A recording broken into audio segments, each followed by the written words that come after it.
Hallelujah. Langito na mo nga mahan, dagang salamat. Niining higayon nga mong gihatag kanamo nga kami makadungog na usab sa imong mga pulong. Ginoong Dios tudloy ang matag usa kanamo nga kami mahimo nga ang amuang espiritu kanang magapangita kanimo sa kanunay. Ginoong Dios niining takna sa kahaponon, ako Ginoong ginahangyo ang imong balang espiritu nga maoy magpuno sa amuang matag usa ka kasing-kasing. Nami mga kaubanan Ginoong ang ilang kasing-kasing puno sa kaguol, puno sa mga problema, puno sa kabalaka. But right now, Father, akong pag-ampo Ginoo nga imong pagapunon ang ilah Ginoong kasing-kasing sa imong gugma, kalinaw ug kalipay. Salamat kayo among ibalik di kanimo tanang dungog, tanang himaya ug pagpasalamat sa pangalan ni Jesus. Amen and amen. Hallelujah. So mayong hapon diha kaninyong tanan, no? Tuguti ako ninyong mobisita na usab diha sa inyong matag usa ka panimalay. Amen. So magpadayon kita, no? Kagahapon, no, padayon kita sa tong series of sermon Victorious Not a Victim part 6. Nya ang subtitle niini is Knowing the Purpose of God. No, kinahanglan ato mahibal-an kung unsa ang purpose sa Ginoo sa atong kinabuhi kay para mawala man ta niya kalibutan, at least ato ang na-serve ang iyang purpose nganhi kan nato. Unya ang point number one, understanding God's purpose for your life. Nya under niini, number one, God created you not by an accident. Gihimo ta sa Ginoo dili aksidente. No? Tungod kay naa siya'y tumong sa tuang kinabuhi. So karon nga kahaponon, number 2, ako ang i-share nga topic, no, niini nga kahaponon, you are created for God's glory. So gihimo ta sa Ginoo para sa iyahang kahimayaan. Wala ta gihimo sa Ginoo, no, aron lamang malipay ang laing tawo. Wala ta gihimo sa Ginoo nga walay tumong niini nga kalibutan. Pero gihimo dayta sa Ginoo para sa iyahang himaya. Praise the Lord. Okay, number one purpose in our lives, ang usa ka tumong, no, sa kinabuhi sa ato, ang tumong sa Ginoo sa ato ang kinabuhi mao ang mahimaya siya. Okay, one purpose in life is to glorify God. Praise the Lord. Okay, so do not magnify problems around you, but glorify God in the midst of difficulties. No, kay normal man gyud ni, no, normal man gyud nang moagi tag kalisod, moagi tag mga problema. Hallelujah, pero ayog kalimot nga naatay Ginoo nga modawat sa ato ang paghimaya kaniya. That in the midst of difficulties, kabalutang mangita sa iyahang presensya. Okay, whether we like it or not, we must to glorify God in all aspects of life. Kanang mas pilion nato nga ato asyang himayaon kaysa ato ang i-magnify ang mga problems. Especially nining nahitabo sa ato karon. Kinsa na may gi-magnify karon sa tibuok kalibutan? Diba si COVID-19? No, nag-start pa ni siya sa 2019 December, muna gitawag siya og COVID-19.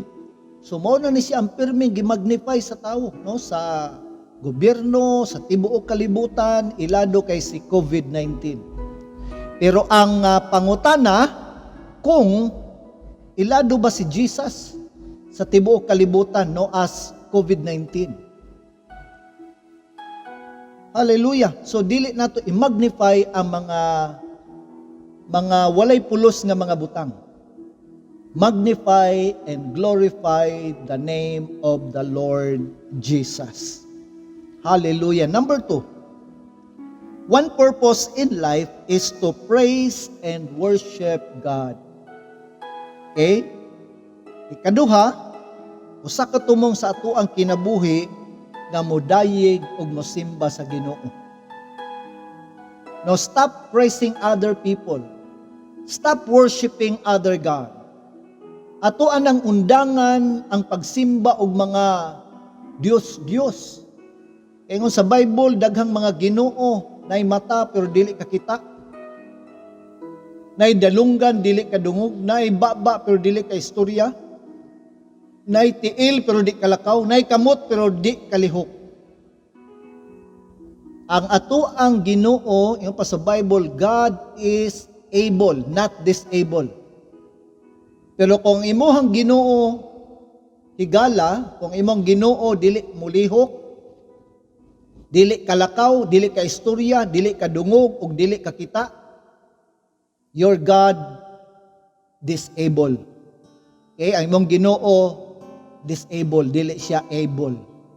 Hallelujah. So ang pinaka-purpose niini ato ang daygon og simbahon ang ato ang Dios.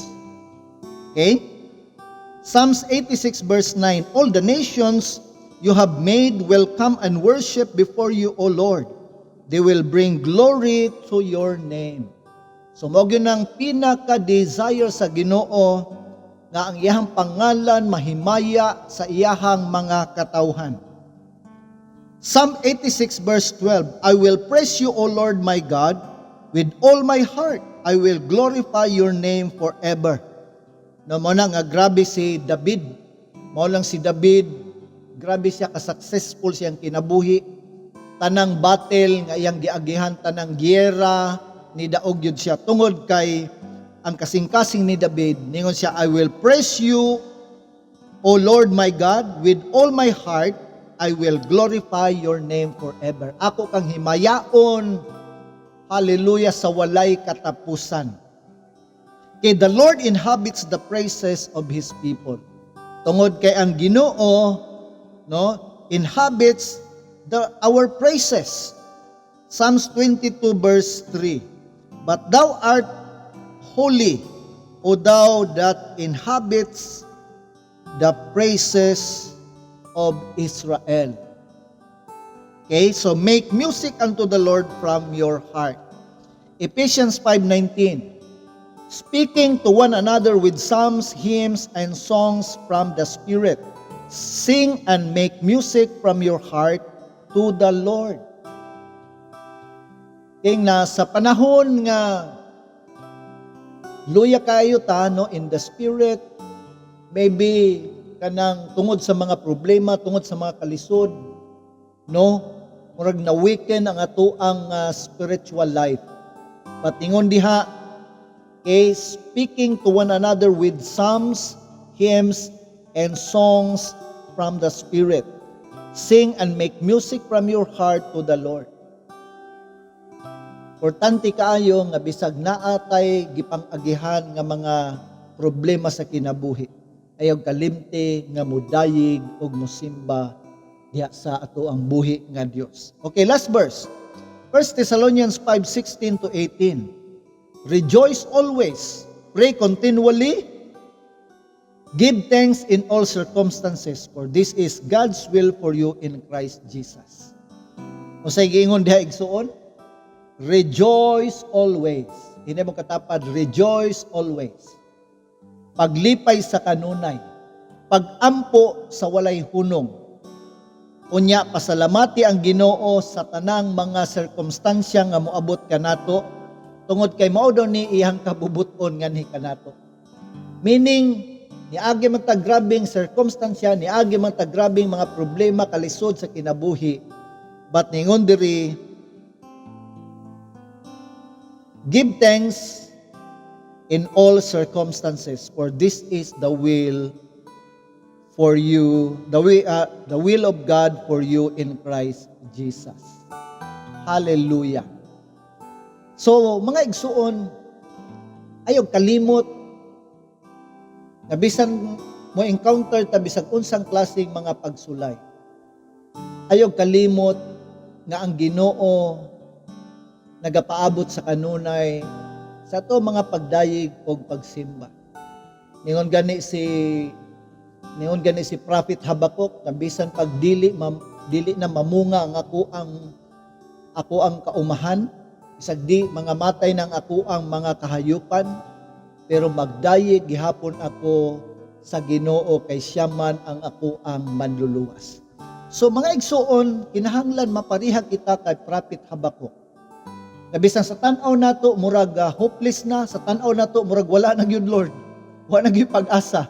Mo na ang time nga kita muduol diha kaniya, ato siyang daygon simbahon tungod kay siya man ang ato ang manluluwas, no? Ingon ni Prophet Habakuk. Amen? So ayog taguol, panahon sa mga problema, rejoice in the Lord. No, yung padya, rejoice always, pray continually, give thanks in all circumstances. Amen? Mag-ampo kita. Langit ng Amahan, dagang salamat, Lord God, niining panahon, imong gihatag kanamo. Ikaw na po pahinumdum kanamo, nga kami maglipay sa kanunay, magampo sa walay hunong, ug pasalamatan kanamo, Ginoo, sa tanang mga sirkumstansya nga nagapanghitabo kanamo, kay nakay tumong ni anang tanan, Ginoo. Salamat, O Dios, kay sa panahon sa kalisod, wa gyud nimo gipasagdan, imo kaming giubanan, imong gi-provide tanan namong pagpanginahanglan. Busa amo ang ibalik diha kanimo tanang dungog himaya ug pagpasalamat sa pangalan ni Jesus. Amen and amen. Hallelujah. So mga igsuon, wala na kitay igong oras, no? Sa gihapon kining inyong ubos nga alagad Pastor Ruel Milian magaingon kaninyo, igsuon na yung kaluya kay Ginoo magauban kanato buntag og gabi og ang iyahang panalangin maanaa kanatong tanan. God bless you and shalom to everyone. Everybody. Amen. God bless you.